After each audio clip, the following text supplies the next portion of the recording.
El 6 de agosto de 1945, el mundo cambió para siempre. Una sola bomba fue lanzada sobre la ciudad de Hiroshima, y en pocos segundos una fuerza jamás vista transformó todo en destrucción. El cielo se iluminó con una intensidad indescriptible. Una onda expansiva recorrió calles, casas y edificios, y una ciudad entera fue sumergida en el caos. Pero en medio de aquella tragedia que marcó el siglo XX, una historia inesperada comenzaba a escribirse, una historia que muchos llamarían imposible, una historia que hasta hoy es conocida como el milagro de Hiroshima. Antes de continuar, si te gustan los contenidos que revelan acontecimientos históricos a la luz de la fe, suscríbete ahora al canal. ¡Viva Cristo Rey! Dale like a este video y deja un comentario diciendo desde dónde nos estás viendo. Eso ayuda al canal a llegar a más personas. Aquella mañana, a las 8:15, la bomba explotó sobre Hiroshima. El impacto fue inmediato y devastador. La ciudad fue envuelta por una energía inimaginable. Casas fueron destruidas, estructuras se derrumbaron y miles de vidas fueron alcanzadas en ese instante. Era un escenario que nadie podía haber previsto con claridad. Era algo completamente nuevo, algo que superaba cualquier experiencia anterior de la humanidad. A pocas cuadras del punto donde la bomba detonó, existía una pequeña casa parroquial vinculada a la iglesia de Nuestra Señora de la Asunción. Allí vivían 8 jesuitas alemanes que servían como misioneros en Japón. Entre ellos estaba el padre Hubert Schiffer. No eran figuras políticas, no eran militares, no tenían relación con estrategias de guerra. Eran religiosos que dedicaban sus vidas a la oración, a la celebración de la misa y al servicio pastoral. La casa donde vivían estaba aproximadamente a 1,5 kilómetros del epicentro de la explosión. En términos humanos, era una distancia extremadamente corta ante la magnitud de lo ocurrido. Todo alrededor fue severamente afectado. Construcciones cercanas fueron arrasadas. Personas sufrieron consecuencias inmediatas y posteriores debido a la exposición a la radiación. Especialistas afirmaban que nadie podía sobrevivir tan cerca del centro de la explosión, sin sufrir daños graves o fatales. Pero algo diferente sucedió en aquella casa. En el momento de la explosión, los jesuitas estaban dentro de la residencia. El edificio fue sacudido violentamente.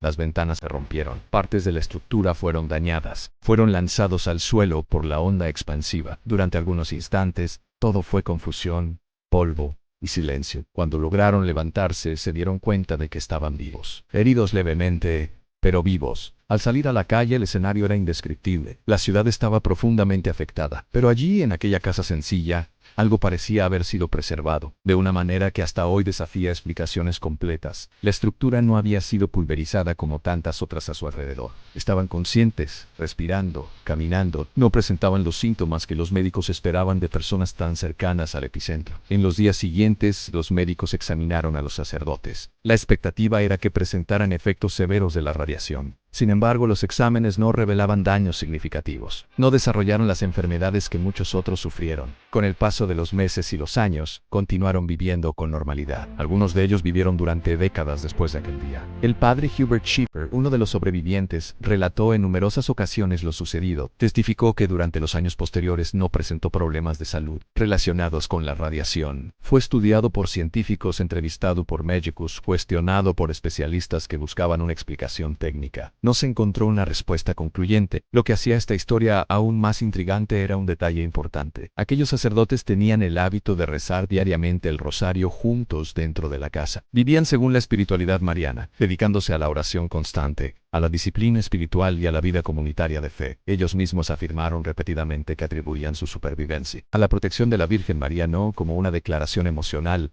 sino como una convicción serena. Decían que estaban viviendo el mensaje de Fátima, rezando el rosario cada día, consagrando sus vidas a Dios. Muchos pueden preguntarse si fue solo coincidencia, si hubo algún factor estructural que protegió la casa, si la posición del edificio influyó. Por supuesto, se realizaron análisis técnicos, pero incluso considerando hipótesis estructurales, permanece el hecho de que la mayoría de las construcciones, a la misma distancia, sufrieron daños mucho más graves. El llamado milagro de Hiroshima no borra la tragedia, no minimiza el inmenso sufrimiento que alcanzó a la ciudad, no ignora las vidas perdidas. Al contrario, se inserta en ese escenario de dolor como un signo inesperado. Un recordatorio de que incluso en los momentos más oscuros de la historia humana, la fe no es anulada. Esta historia nos lleva a una reflexión más profunda.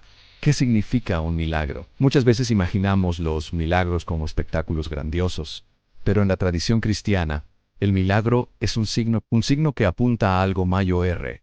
un signo que despierta la fe, un signo que invita a la conversión. Los jesuitas no sobrevivieron para convertirse en celebridades, continuaron su misión, continuaron celebrando la misa, continuaron evangelizando, continuaron rezando. El milagro, si así podemos llamarlo, no fue para exaltación personal, fue un testimonio silencioso. La historia de Hiroshima es también un recordatorio de la fragilidad humana. La capacidad del hombre para destruir es inmensa, pero la capacidad de Dios para preservar y conducir la historia es mayor. Este episodio nos confronta con la realidad del mal, de la guerra y de las decisiones humanas.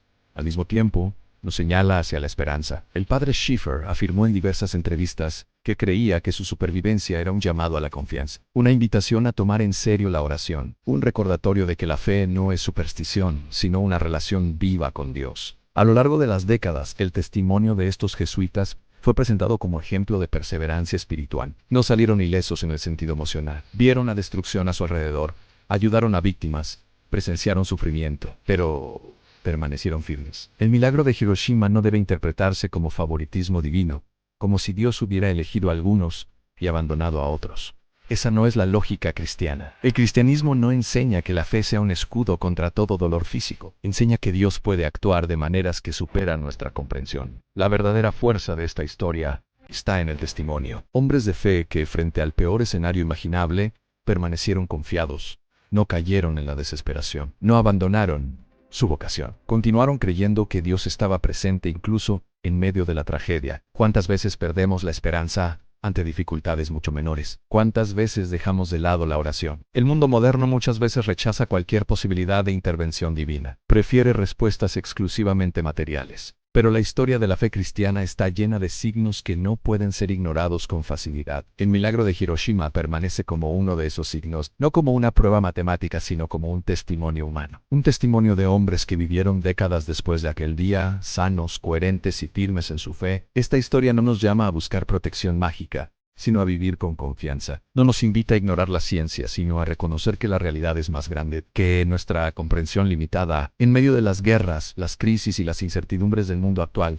el testimonio de aquellos jesuitas resuena como una invitación permanens fil. Reza, confía, no permitas que el miedo domine tu corazón. Porque incluso cuando el mundo parece sumergido en la oscuridad, Dios sigue presente. Y a veces, en medio de la destrucción, deja señales que atraviesan generaciones. Si esta historia tocó tu corazón, dale like a este video, suscríbete al canal, viva Cristo Rey, y compártelo con alguien que necesita renovar la esperanza. Y en los comentarios escribe, yo confío en la providencia de Dios, aunque Cristo Rey reine sobre la historia, sobre las naciones y sobre tu vida. Y que incluso en los momentos más difíciles, la fe continúe siendo nuestra fuerza.